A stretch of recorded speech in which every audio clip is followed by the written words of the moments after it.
Hey there guys, it's me Tyler from D&T Gaming. Today I'm going to talk about the Assassin's Creed 4 Black Flag trailer. Now if you haven't seen it, you can go ahead and take the annotation link right there to go watch that on the Ubisoft channel.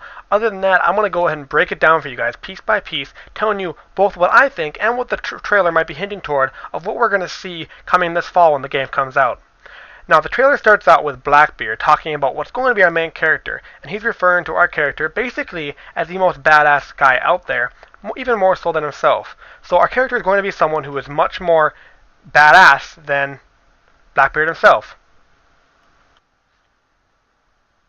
Alright, and here we go, our first look at our new character, Edward Kenway, father of Haytham Kenway and grandfather to Connor, as we know from Assassin's Creed 3. You can see both their features in him. You can also see how he has that very rugged look to him, semi-shaved beard, hair, I don't know, maybe kind of combed.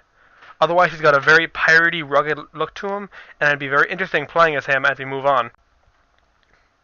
Alright, now with that established, the next thing in the trailer you see is the action and some fighting scenes done by the main character. Now, the very first thing that you will notice, I'm very excited for it, it looks like we are going to be allowed to dual-wield pistols. That can make for a lot of interesting combos and a lot of more gruesome kills. I'm very excited about that. Along with the dual-wielding pistols, it also looks like we're going to be able to dual-wield swords, or just in general, any weapon maybe.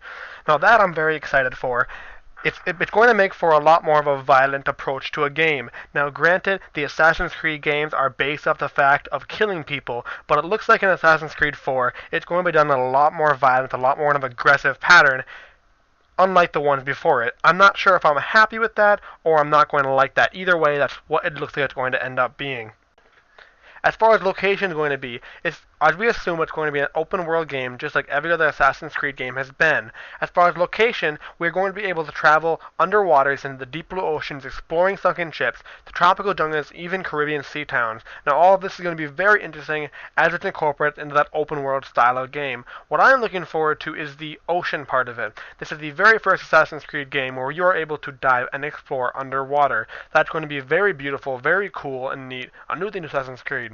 Next thing, along with the setting of this, is in the Caribbean. Now, the other Assassin's Creed games have been in places like Italy or the North American colonies where they aren't quite as lively and as active as the Caribbean is going to be. I really hope that Ubisoft uses some of that liveliness and activeness the Caribbean has and is known for in some of the sub-stories and some of the side missions in the game. All of that should be very interesting to play through. As far as graphics goes, Ubisoft has going to be amazing like they always have been. This next scene does show that Edward Kenway gets his own chance to do a little exploring of the Caribbean, if you catch my drift. With the last scene of the trailer, it does show the traditional Assassin's Creed, pointed hood Assassin's Blade, killing people without anybody to be the wiser. I'm really happy they still have that aspect in the game, as well as a little tip they give us at the end about how to pick up women. Now, I don't recommend trying that in your local bar, and if you do, don't tell them I recommended it. But there's a little tip from the Assassin's Creed franchise. Well, that has been my Assassin's Creed 4 Black Flag trailer breakdown for you guys. As far as my personal ideas about it, I'm very excited about the underwater aspect. It's going to bring a whole new thing to the Assassin's Creed storyline. As well as the graphics, I'm very excited about those. Ubisoft has yet to disappoint with their ability in graphic design and making this look just a very crisp picture. As you guys are well aware, I have already pre-ordered the game. I highly recommend you go and pre-order it, because when you do pre-order it, it does give the marketing and the game companies an idea of how many people are going to buy the game, so they can already start planning the next one. Other than that, like I said, this has been my review of the Assassin's Creed Black Flag trailer. If you liked it, please go ahead and drop a like, drop a share. They're free. If you really liked it, go ahead and check out my other videos, subscribe to my channel, favorite this one. Other than that, YouTube, this has been Tyler By from D&T Gaming, signing off.